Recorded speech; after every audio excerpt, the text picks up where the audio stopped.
స్తోత్రం. హల్లెలూయా. మన బైబిల్లో అనేక మంది ప్రవక్తలు, అనేక మంది రాజులను, మరి అనేక మంది భక్తులను మనము దేవుని యొక్క పరిశుద్ధ గ్రంథంలో చూస్తూ ఉంటున్నాం. కానీ ఈ వ్యక్తి గురించి నేను 2-3 సార్లు చాలాసార్లు చెప్పు ఉంటాను. మరి ఇక్కడైతే ఇది మొదటిసారి నేను చెప్పటం. ఇండియాలో చాలాసార్లు ఈయన గురించి వివరించి ఉన్నాను. కానీ ఇది వివరించే ముందు పరిశుద్ధాత్ముడు మనకు సహాయంగా చిన్న ప్రార్థన చేసుకుని మరి అంశంలోకి మనం వెళ్దాం.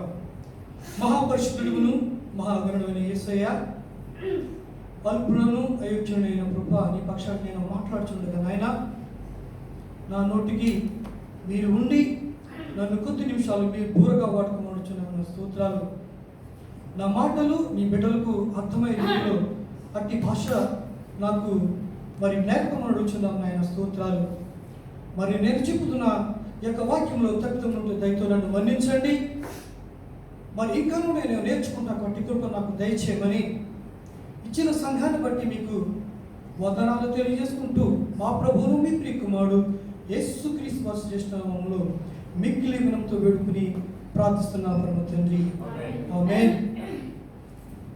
నేను ఈ యొక్క అంశాన్ని మరి నేను సండే స్కూల్ టీచర్గా ఉంటున్నప్పుడు మరి సండే స్కూల్ పిల్లలకు చాలా చక్కగా అర్థమయ్యే రీతిలో వాళ్ళకి చెప్తూ ఉండేవాడిని అన్నమాట.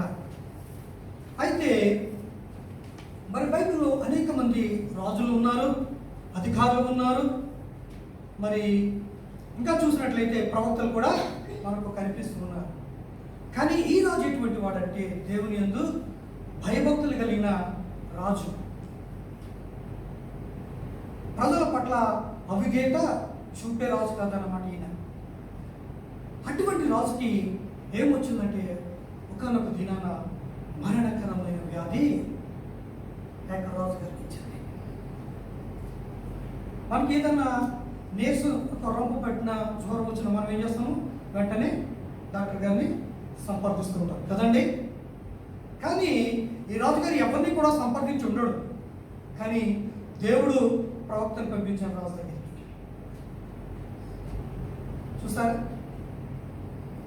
అంటే దేవుడు ప్రవక్తను పంపించాడంటే ఆ రాజు దేవుని పట్ల ఎంత నమ్మకంగా ఉన్నాడో ఒకసారి ఆలోచన చేద్దాం.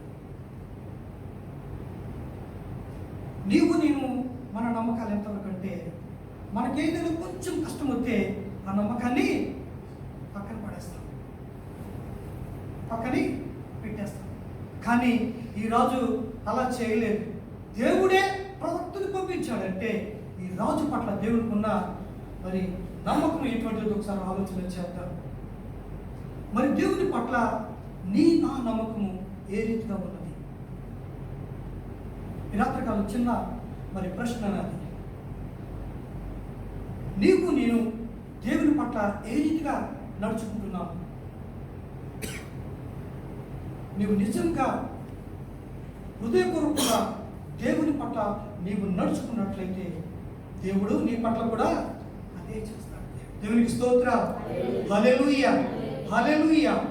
2వ రాజులు, మరి మీకు తెలియదు కదా నేను ఏం చెప్తున్నాను అనేది. 2వ రాజులు 21 నుంచి చూసుకుందాం. 2వ రాజుల గ్రంథము 20వ అధ్యాయము 1 నుంచి 6 వచనాల వరకు చూసుకుందాం.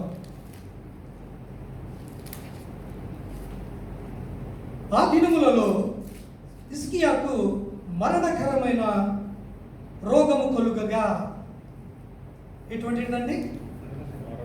మరణకరమైన రోగం. అంటే ఆ రాజుగారికి కూడా తెలిసి ఉండదు, ఆయనకు వచ్చిన రోగం ఏంటో ఆ రాజుగారికి కూడా తెలిసి ఉండదు. కనుక దేవుడు ఇక్కడ బయలుపరుస్తున్న మాట ఏంటంటే హిజ్కియాకు మరణకరమైన రోగము వచ్చిన వెంటనే మరి ఎవరు వచ్చారంటే అక్కడికి? చదువునైనా ఆమోజు కుమారుడు ప్రవక్త అయిన యెషయా అతని దగ్గరకు వచ్చి నీవు మరణమవుచున్నావు. చదువునైనా నీవు మరణమవుచున్నావు. ఎవరైనా మన దగ్గరకు వచ్చి నువ్వు చనిపోతున్నావు చెప్తే ఊరుకుంటామా? ఏమండి? ఎవరైనా శోధగాడు వచ్చి మీకు వాస్తు బాగలేదని చెప్తేనే వాడి మీదకి మనము వాడి మీద నమ్మకుంచుకుంటాం. కానీ ఒక దైవజనుడు వచ్చి నీ బ్రతుకు బాగోలేదు, నీ బ్రతుకును సరి చేసుకో, నీ నడక సరిగా లేదు, నీ నడకను సరి చేసుకొని చెప్తే ఏం చేసుకుంటాము? మనసులో ముచ్చుకుంటాం. అదే ఒక సోదుగాడు వచ్చి నీ వాస్తు బాగలేదంటే దాన్ని వెంటనే మార్చుకోవడానికి ట్రై చేస్తాను. ఎంత ఖర్చైనా పర్వాలేదు కానీ దాన్ని మార్చుకోవడానికి ప్రయత్నిస్తాము. కానీ దైవజనుడు గద్దిస్తే దానికి లోబడము. వెంటనే చర్చిని మార్చేస్తాం, వెంటనే సంఘాన్ని మార్చేస్తాం, వెంటనే పాస్టర్ని మార్చేసుకుంటాం, వెంటనే విశ్వాసాన్ని మార్చేసుకుంటాం కదండి. మన నడక సరిలేదని వాక్యం ద్వారా గర్దిస్తే మనకి బాధ, మన బ్రతుకు సరిలేదని వాక్యం ద్వారా దైవజనుడు గర్దిస్తే మనకు. కానీ ఇక్కడ మరి ఆ ప్రవక్త వచ్చి రాజుకు చెప్తున్నాడు కదా, నీవు చనిపోతా, నీ ఇల్లును. గమనిస్తాం ఈ రాజు కాల్సి దేవుని సన్నిధికి వచ్చిన మనము మన బ్రతుకులు ఎలా ఉన్నాయి, మన నడక ఎలా ఉన్నది, మన పరిస్థితి ఎలా ఉన్నది సమాజంలో. పైకి భక్తివారిగా నటిస్తున్నామేమో, పైకి భక్తిగల స్త్రీగా నటిస్తున్నామేమో, పైకి భక్తిగల పురుషుడిగా నీవు నటిస్తున్నావేమో, నేను నటిస్తున్నాను. ఆలోచించండి ఈ రాత్రి కాల్సి.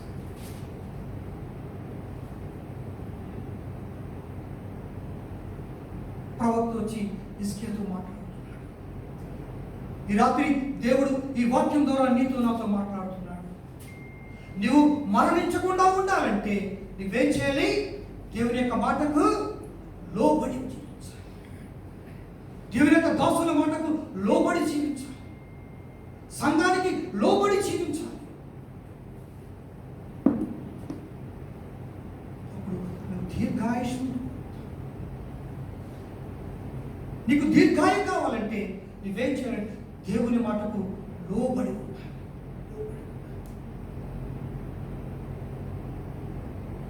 వెంటనే మరి ఆ యొక్క వార్త విన్న వెంటనే, ఆ మాట విన్న వెంటనే హిజ్కియా ఏం చేశాడో తెలుసా? మంత్రులు పిలవలేదు, డాక్టర్ గారు కాల్ పెట్టమని చెప్పలేదు, కానీ ఆయన ముఖమును ఎటు తిప్పుకున్నాడు?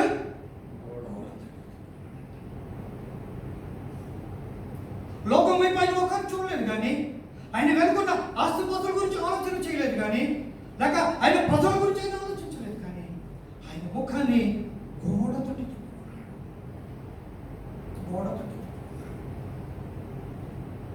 మనకి ఏదైనా చిన్న చిన్న కష్టం వస్తే ఏం చేస్తాము? అందరికీ ఫోన్ చేసుకుంటాం, అందరికీ ఫోన్ చేసి అందరికీ చెప్పేస్తాం ఇలా జరిగింది పలానా.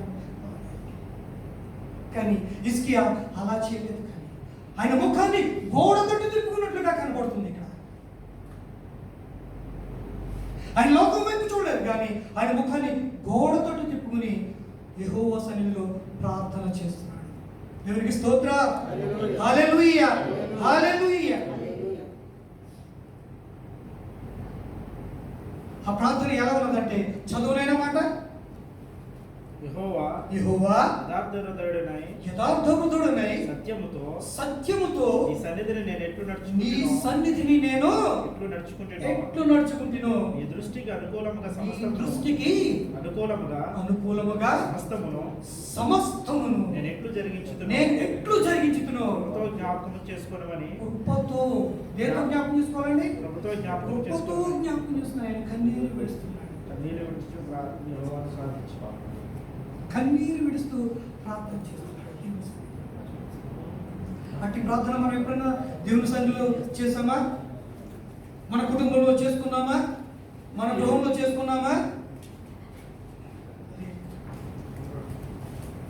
ప్రార్థన చేయమని సమయం ఇస్తే కొంతమంది ఇక ఆదికాండం మొదలుకొని ప్రకటన గ్రంథం వరకు ప్రార్థన చేస్తారు. ఆదికాండం కూడా మొదలు పెడతారు ప్రార్థన, ప్రకటన గ్రంథం కూడా ముగిస్తారు. మనం మొదట నేర్చుకోవాలి. చిన్నపిల్లవాడిని స్కూల్కి ఎందుకు పంపిస్తారంటే వాడు ఒకటో క్లాస్ నుంచి నేర్చుకుంటూ పైకి వస్తాడు, ఒక మెట్టు. కానీ కొంతమంది ప్రార్థన చేస్తుంటే ఆదికాండం మొదలుకొని ప్రకటన గ్రంథం వరకు వెళ్ళిపోయి ముగిస్తారు. ఇక వాక్యానికి సమయం ఏముంది? నేను ప్రార్థన చేయడం తప్పనట్లేదు, కానీ మొదట దాన్ని మనము నేర్చుకోవాలి. ఈ రాజు ప్రార్థన ఎట్లా ఉన్నది? హృదయాన్ని కరిగించినట్లుగా ఉన్నది ఈ ప్రార్థన. దేవుని యొక్క హృదయం కరిగిపోయింది అక్కడ. అది ప్రార్థన. నువ్వు చేసిన వెంటనే ఆ ధూపం దేవుని సన్నిధికి వెళ్ళిపోవాలి. వెంటనే దేవునికి జవాబునివ్వాలి. అది ఇసుకే ప్రార్థించగానే మరి ఆ యొక్క ప్రవక్త నడిపిషాలు బయట కూడా వెళ్ళలేదంట. వెంటనే ఆయనకి మరలా వర్తమానం పంపించేశారు. దేవుడు వర్తమానం పంపించేశారు. ఆలోచన చేయండి, దేవుడే మరలా తిరిగి వర్తమానం పంపించాడంటే ఆ రాజు దేవుని పట్ల ఎంత భయభక్తులతో ఉంటున్నాడు. ఆయన అన్నకి రాజే, అధికారియే, సమస్తం ఆయన చేతిలో ఉన్నది. అయినప్పటికీ కూడా ఎవరికి భయపడుతున్నాడు? దేవునికి. మనుషులకు భయపడలేదు. కానీ ఆయన ఇక్కడ మనమైతే మనుషులకు భయపడతాము, దేవునికి భయపడము. దేవునికి భయపడము, మనం మనుషులకు భయపడతాం. ఏమో నేను ప్రార్థన చేస్తుంటే ఏమనుకుంటాను, నేను బైబిల్ చదువుతుంటే ఎవరేమనుకుంటారు, లేకపోతే నేను దేవుని యొక్క మాటలు చెప్తుంటే ఎవరేమనుకుంటారు, నన్ను దింపుతారని భయపడతాను. లోకం కాదు నీ రక్షించేది. లోకం నిన్ను పరలోకానికి చేర్చదు. కానీ నువ్వు దేవుని వాక్యం పట్ల శ్రద్ధ కలిగి దేవుని పట్ల నువ్వు శ్రద్ధ చూపించినప్పుడు అదే నిన్ను పరలోకానికి తీసుకెళ్తాడు.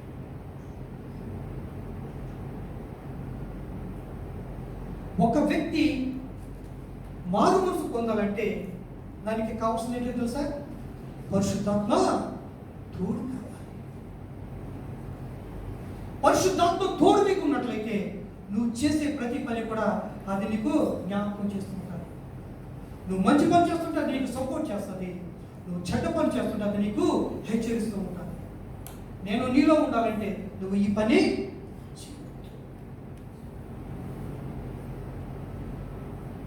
ఎంతమందికి పరిశుద్ధాత్మ తోడుగా ఉంటున్నాడు? మనకు అవేమీ వద్దు. వచ్చామా, కూర్చున్నామా, 2 ముక్కలు చెవులు వేసుకున్నామా, బయటకు వెళ్తూ వీటిని చెవులు విడిచిపెట్టేసామా, క్షమించాలి ఈ మాటలు చెప్తున్నాడు దేవుడు. ఈ సాయంకాల సమయంలో సూటిగా నీతో వాక్యం ద్వారా మాట్లాడుతున్నాడు.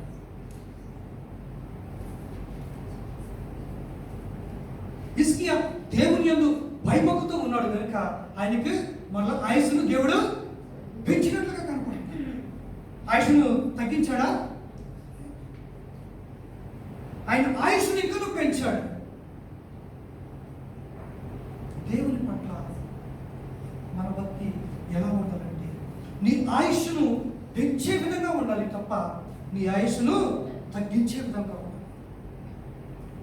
మనం ఈ కరోనా సమయంలో మనకంటే గొప్పవారు, అధికారులు, ఉన్నతమైన అందమైన వాళ్ళు కనుమరుగైపోయారు కదండి, కనుమరుగైపోయారు.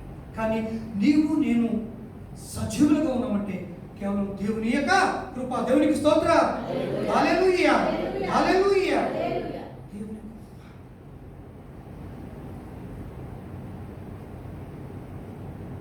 దేవుని కృప నీ మీద ఉందంటే నువ్వు ఎలా భక్తి చేయాలి దేవుని దగ్గర, దేవునితో నువ్వు ఎలా నడుచుకోవాలో ఒకసారి ఆలోచన చేయి.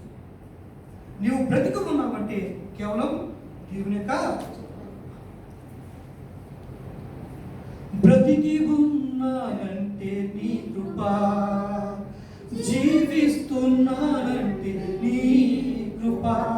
ఏ యోగ్యత నాలో లేదు, ఎంత భాగ్యమునిచ్చావు, ఏ నాలో లేదు, నీ ప్రేమను చూపావు యేసయ్యా. ఏం చూపించాడండి ఆయన? ఆయన ప్రేమను మనకు చూపించాడు, ఆయన ఆదరణ మనకు చూపించాడు, ఆయన కృప మన పట్ల చూపించాడు.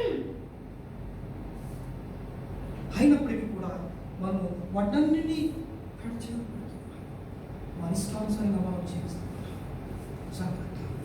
ఒకనొక దినం వస్తుంది, ఒకనొక దినం వస్తుంది, అప్పుడు నీకు నేను కూడా అక్కడ నిలబడవలసి ఉంటుంది. బ్రతుకు మార్చుకున్నట్లయితే నీకు ఆయుష్ని పెంచుకో. నీ ఆయుష్ని పెంచుకోవాలంటే దేవుని యందు నమ్మకమైన జీవితాన్ని జీవించు. దేవునితో సహవాసం చేయి.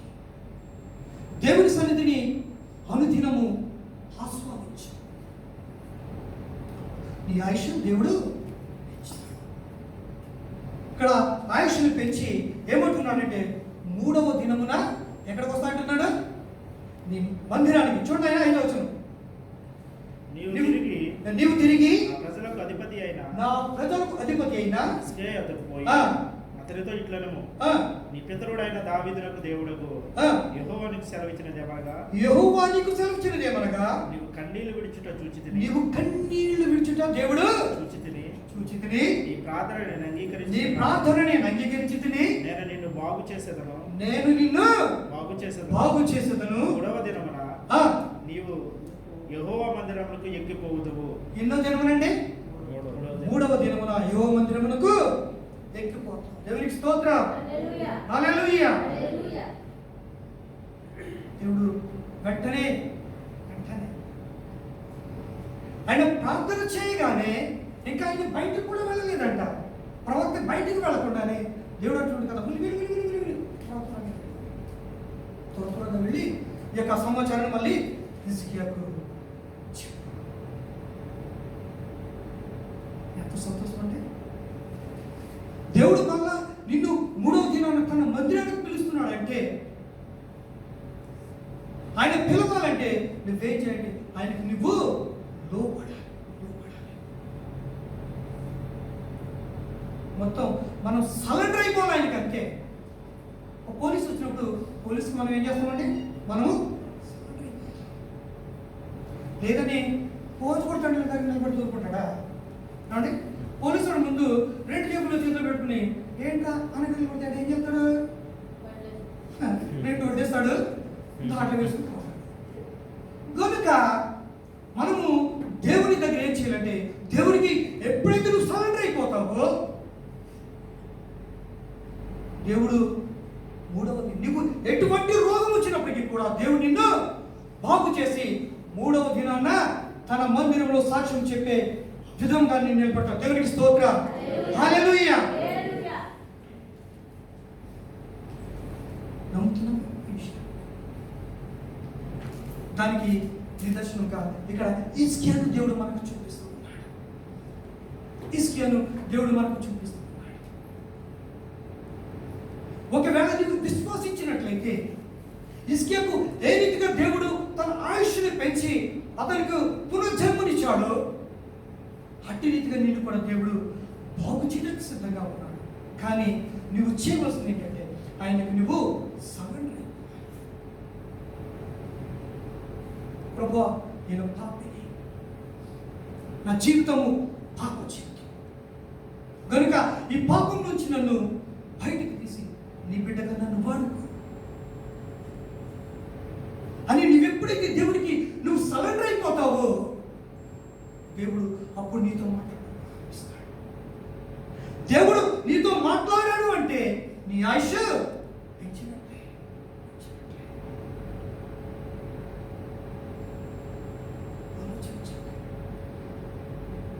మన బ్రతుకులు ఏ రీతిగా ఉన్నాయి, మన జీవితాలు ఏ రీతిగా ఉన్నాయి, మన కుటుంబం ఏ రీతిగా ఉంది.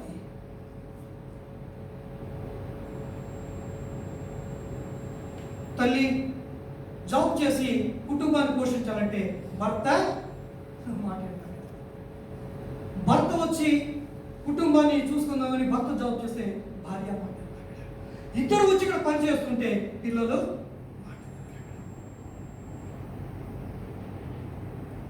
ఇప్పుడు లోకం పరిస్థితి ఎట్లా ఉందంటే టెక్నిక్ చాలా ఎక్కువైపోయిందండి.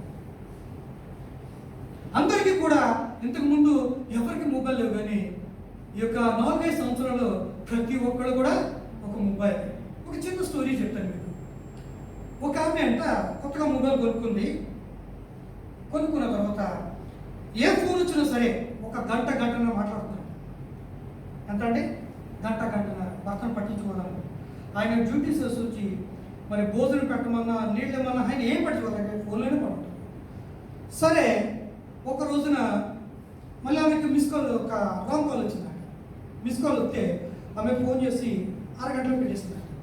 భర్తకు డౌట్ వచ్చి అన్నాడంట, అమ్మ ఏంటి నువ్వు ఫోన్ పెట్టవు కదా, నన్ను కూడా పట్టించుకొని అంత బిజీలో ఉంటావు కదా నువ్వు ఫోన్లోను, ఏంటి తొందరగా పెట్టేసి రాంగ్ కాల్ వచ్చింది. ఏంటంటే రాంగ్ కాల్ అంటే అయినప్పటికీ అరగంట మాట్లాడింది. ఎట్లా ఉందంటే తెల్లారితే మన చేతిలో మొబైల్ లేకపోతే మనకి బతుకులేదు. మన బిడ్డలకు మొబైల్ ఇచ్చేస్తున్నాం, వాళ్ళ ఇష్టానుసారంగా వాళ్ళ జీవితానికి వాళ్ళు విడిచిపెట్టేస్తున్నాం. కానీ తర్వాత నెత్తు నోరు కొట్టుకున్నాం, నా బిడ్డలకు నా మాట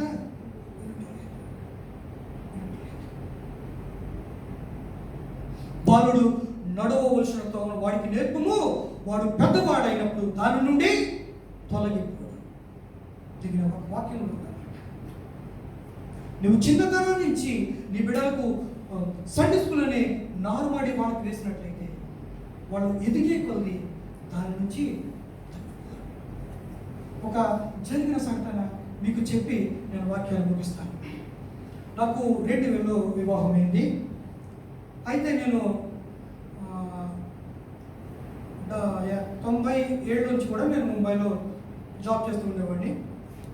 అప్పటికే నేను ఇండియన్ పెంటికోస్ట్లో సండే స్కూల్ మాస్ టీచర్గా పనిచేస్తూ మన సంఘ సహకారిగా ఉంటూ అసిస్టెంట్ పాస్టర్గా అక్కడ పనిచేస్తూ ఉండేవాడిని. 2000లో నాకు మ్యారేజ్ అయింది. 2002లో మేము బొంబాయిలో వదిలిపెట్టి మళ్ళీ మా దేశం వెళ్ళిపోయిన తర్వాత నేను ఈ సౌండ్ సిస్టమ్ మీద పనిచేస్తూ ఉంటాను. లైటింగ్స్, మ్యారేజ్లకి డెకరేషన్ చేయటము, ఫంక్షన్లు చేయటం, వీటికి డెకరేషన్ చేస్తూ సౌండ్ సిస్టమ్ చేస్తూ ఉంటాను. ఆ వర్క్ నాది. అయితే ఒక రోజున 2003లోను మాకు ఇంచుమించు ఒక 8 కిలోమీటర్ల దూరం అక్కడ క్రిస్మస్ జరుగుతుంది. అక్కడ ప్రోగ్రామ్కి పిలిచారు. సరే వెళ్ళాను. 15 లైట్లు కట్టున్నారు, స్టేజ్ డెకరేషన్ చేయమన్నారు, చేసిన అయిపోయింది.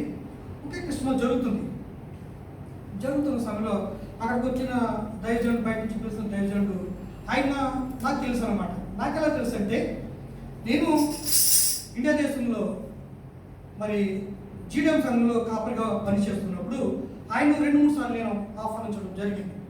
ఆ రీతిగా నేను సంస్థ దగ్గర కూర్చున్నప్పుడు ఆయనను చూసి ఆయనకి ఇచ్చిన సమయంలో 15 నిమిషాలు నాకు పిలిచి నన్ను ఇంట్రడ్యూస్ చేశాడు. ఈయన ఇలా ఉన్నాడు, ఈయన ఎవరో కాదు, జీడిఎం సంఘ కాపరి, ఈయన చక్కని వాక్యాన్ని బోధిస్తాడు, చక్కని పాటలు పాడతాడని ఆయన నన్ను అక్కడ ఇంట్రడ్యూస్ చేశాడు. సరే, క్రిస్మస్ అయిపోయింది. ఈ విషయం ఒకసారి నేను ఎందుకు చెప్తున్నాను ఆలోచన చేయండి.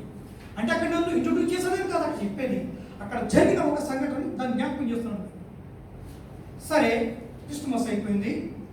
లాస్ట్ చందా పట్టే టైంలో అక్కడ సీన్ కడుతున్నారు, చెట్లకు ఒక స్క్రీన్ కడుతున్నారు సినిమా చూపించడానికి. సరే అయిపోయింది, నా మీటింగ్ అయిపోయింది. తర్వాత వాళ్ళు అన్నారు కదా బాక్స్ పెట్టడం మాకు అన్నారు.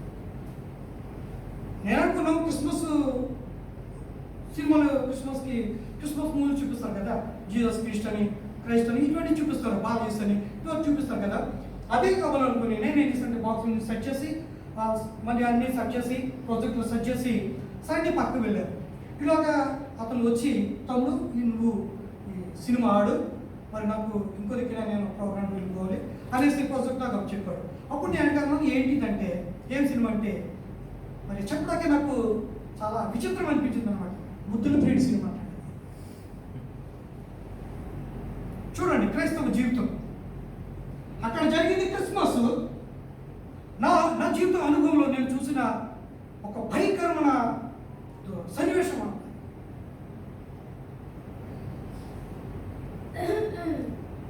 ఎంతో ధనాన్ని హెచ్చించి అక్కడ క్రిస్మస్ చేశారు, కానీ అది అక్కడ ఒక 10 నిమిషాలు కూడా ముగించి 10 నిమిషాలు కాకముందే లోకానుసారం అక్కడ జరుగుతుంది. చాలా బాగా. ఇక నేను ఎక్కడికి మీటింగ్స్ వెళ్ళినా ఆ విషయం చెప్పకుండా ఉండలేదు. దేవునికి వ్యతిరేకమైన పని చేస్తే, దేవునికి ఇష్టం కాని పని చేస్తే ఏమవుతుందో తెలుసా? శోధన వెంటనే వస్తుంది. మరి ఆ సంఘ కాపురి మరి వాళ్ళకి సపోర్ట్ చేశాడు, మరి ఏంటో తెలియదు. కానీ 3 నెలల తర్వాత ఆయన యాక్షన్ వచ్చాడు. జాగ్రత్త సుమా, దేవునితో నీ వాడుకుంటున్నావేమో, దాని పరిణామం చాలా భయంకరంగా ఉంటుంది. చాలా భయంకరంగా.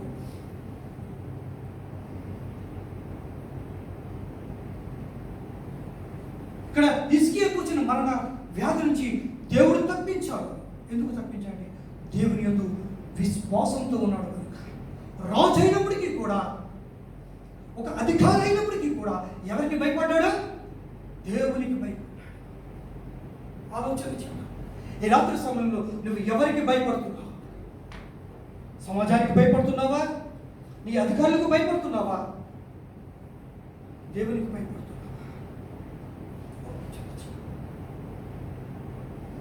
దేవునికి నీ భయపడినట్లయితే దేవుని యొక్క నిత్యరాజ్యాన్ని నీవు సొంతం చేసుకుంటావు. లోకానికి నువ్వు భయపడినట్లయితే నరకాగ్నికి ఏది కావాలి? ఈ రాత్రి కాల సమయంలో నేను దేవునికి భయపడతావా? పరలోక రాజ్యాన్ని హక్కుగా, లోకానికి భయపడతావా? సమాజానికి భయపడతావా? నరకానికి ఏది కావాలి? ఇష్టం. రెండే మార్గాలు, విశాల మార్గము, ఇరుకు మార్గం. ఏ మార్గాన్ని ఎంచుకుంటావు ఈ రాత్రి? ఇరుకు మార్గాన్ని హిజ్కియా ఎంచుకున్నాడు, తన ఆయుష్ను పెంచుకున్నాడు. మరి నీవు ఏ మార్గాన్ని ఎంచుకున్నావు? చాయిస్ మీది. ప్రార్థన చేసుకుంటాం. ఇంతవరకు నాయన, మరి హిజ్కియాకు వచ్చిన మరణ కన్నా ఆ యొక్క రోగమును బట్టి ప్రభువా నీ వాక్యం ద్వారా మాతో మాట్లాడావు నాయన. నిజమే, ఒక రాజు అయ్యుండి, ఒక అధికారి అయ్యుండి ప్రభువా నీ యందు భయభక్తులతో జీవించినట్లుగా నీ వాక్యం ద్వారా మాకు తెలియజేస్తున్నావు. మరి మేమైతే సమాజానికి భయపడుతున్నాం, మా అధికారులకు మేము భయపడుతున్నామేమో. నిన్ను ప్రక్కన పెట్టి నాయన నీ వాక్యం ద్వారా మమ్మల్ని హెచ్చరించిన దాన్ని బట్టి మీకు వందనాలు, స్తోత్రాలు. ఈ వాక్యం ద్వారా మమ్మల్ని బలపరచండి నాయన. నీ యందు విశ్వాసంతో గొప్ప మేము ముందుకు సాగిపోవటానికి, మేము ఆగిపోకుండా నాయన ఆ విశ్వాసమును పట్టుకుని మేము ముందుకు సాగుతాము. అట్టి కృపను ప్రతి ఒక్కరికి దయచేయమని ఈ చిన్న ప్రార్థన నీ పాద సన్నిధి చేర్చుకుంటామని నా ప్రభువు మీ ప్రియకుమారుడు యేసు క్రీస్తు వారి శ్రేష్ఠ నామములో మిక్కిలి వినయంతో వేడుకుని ప్రార్థిస్తున్నాము. ఆమేన్. హల్లెలూయా. హల్లెలూయా. మరొకసారి దయచేసి వందనాలు తెలియజేసుకుంటున్నాను. దేవుడు ఈ మాటలు తన వెనుకలో మనందరికీ దీవించుగాక.